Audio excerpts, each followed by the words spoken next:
Bienvenue sur Geneva Car Culture, votre chaîne automobile genevoise. Aujourd'hui, on se retrouve pour la présentation du Cupra ATK, le premier modèle de la marque. On va commencer délicatement par un petit tour de présentation. Rapide. Petites jantes en bronze qui vont bien.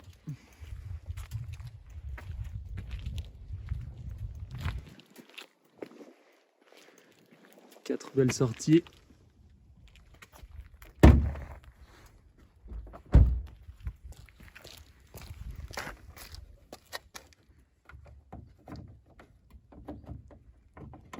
Hop. Juste là. Pas de vérin. À l'ancienne. À l'ancienne, exactement. Hop. Donc vous le connaissez, hein, le 2 litres TSI du groupe Volkswagen qu'on retrouve un peu partout aujourd'hui. Je pense Golf R, Audi S3, je pense le T-Roc R qui est sorti il n'y a pas longtemps. Vous savez, hein, sous le badge, il se cache le logo Volkswagen. Le bon signe Volkswagen. Quoi qu'il en soit, ça marche vraiment bien. Le propriétaire en est très content, il l'a depuis mars de cette année. Vous connaissez tous, mais je le rappelle vite fait. C'est le 2 litres TSI de 300 chevaux, pas le 310, celui-là, le 300 chevaux, 400 Nm de couple. Le véhicule est sorti fin 2018.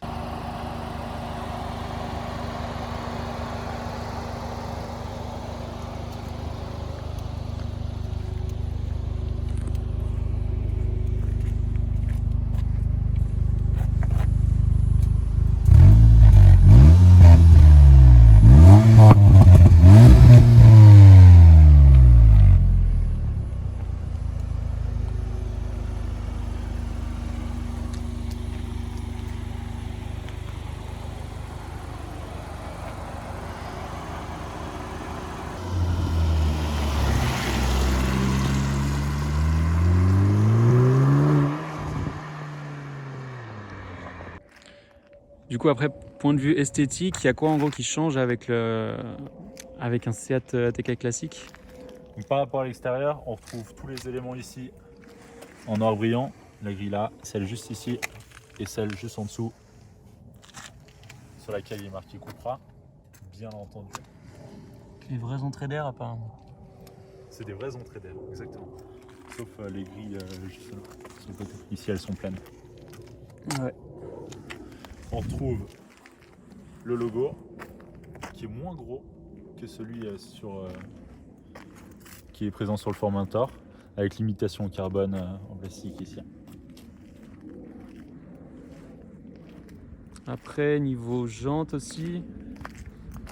Donc C'est les ça. jantes en bronze, qui sont le bronze, c'est la couleur, on va dire, identitaire de la marque Cupra, avec le logo qui est à l'envers ici.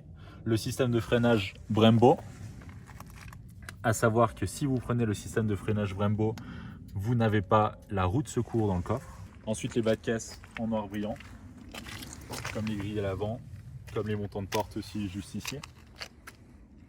Les coques de rétro en noir brillant dessus, en plastique sur le côté. Là, il y a des freins qui sont un peu plus fins à l'arrière, qui sont quand même déjà bien gros. À l'avant, ils sont percés, ventilés.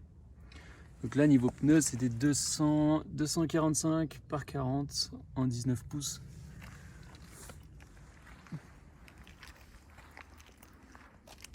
Sur l'arrière, ensuite, on retrouve le diffuseur en noir brillant avec les 4 sorties.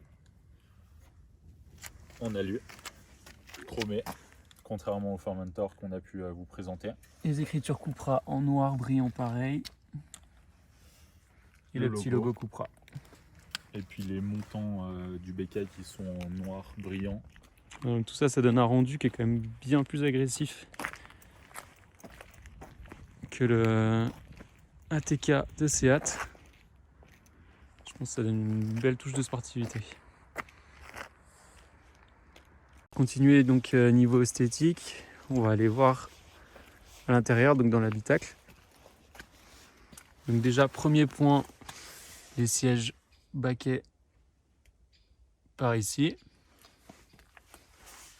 Il faut savoir que sur le Cupra ATK, vous avez deux choix de sièges. Il y a les sièges confort avec les coussins de tête classiques, j'ai envie de vous dire, et les sièges baquets. Si vous prenez, et uniquement si vous prenez les sièges baquets, vous aurez les réglages électriques sur le siège conducteur. Voilà, maintenant on va aller voir la place à l'arrière. Donc là je vais m'installer, sachant qu'on mesure à peu près 1m80. Franchement on est hyper bien posé, ça y a pas de souci. Et donc au niveau de l'avant, ça donne ça. Donc déjà la boîte, c'est une boîte donc automatique, donc c'est la DSG7 de chez en gros du groupe Volkswagen.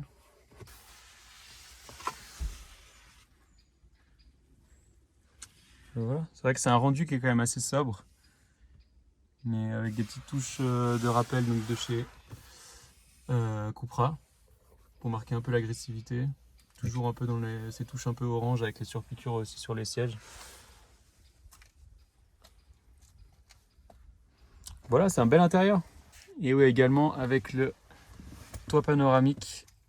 Je trouve que ça c'est plutôt assez agréable, ça donne pas mal de lumière dans l'habitacle. Donc c'est parti. On le démarre.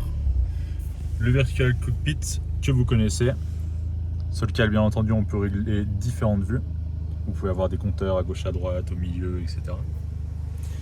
Ensuite, l'écran de bord avec tout ce dont vous avez besoin quand vous roulez. Et donc les différents modes de conduite. Avec le mode confort qui assouplit la direction et les suspensions. Le mode sport qui est le mode de référence du véhicule. Le mode Cupra, on a la direction qui est raffermie, les suspensions qui sont un peu plus rigides, que vous connaissez tous, hein, le mode course, le mode race. Ensuite mode individual, mode off-road qu'on a présenté sur la vidéo du Formentor et le mode snow, tout simplement. Voilà, donc avant de démarrer, on va vous montrer également l'extérieur avec les phares allumés.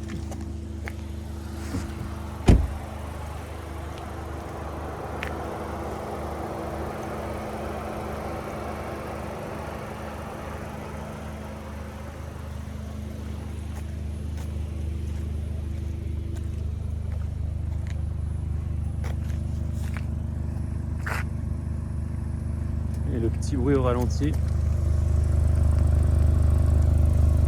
Plutôt pas mal. Du coup, on va aller tester tout ça.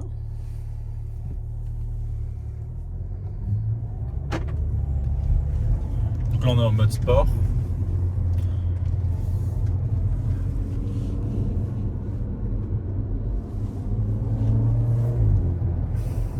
Avec un peu plus de sonorité hein, que le mode confort bien entendu.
Bien les petits retours de l'échappement derrière, c'est plutôt pas mal.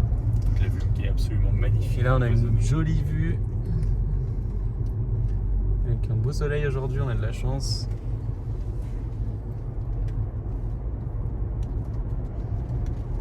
C'est juste idéal pour se mettre en mode confort avant de réattaquer.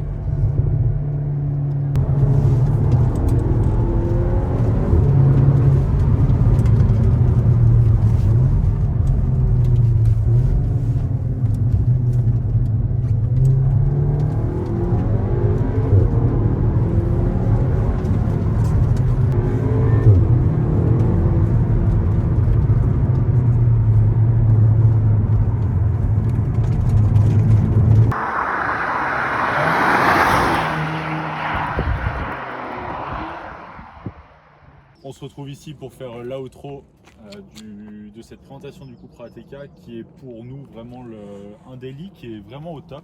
Aujourd'hui, Cupra, ils ont vraiment réussi leur coup, je pense, avec ce Cupra ATK. On voit nettement la différence avec le Seat classique, j'ai envie de vous dire. Et c'est un grand plaisir, car il a vraiment de la gueule et il est très très agréable à conduire. C'est un bon petit jouet. Merci à vous encore une fois pour avoir regardé les vidéos. N'oubliez pas, si le contenu de la vidéo vous a plu, de mettre un petit pouce bleu juste en dessous, de vous abonner à la chaîne aussi, bien entendu. N'hésitez pas à nous retrouver sur Instagram avec le lien qui est juste en dessous, le nom du compte Instagram juste en dessous. Vous y trouverez beaucoup plus de contenu chaque semaine et tout ce que vous voulez en termes de contenu automobile. On se retrouve pour une prochaine vidéo. Ciao!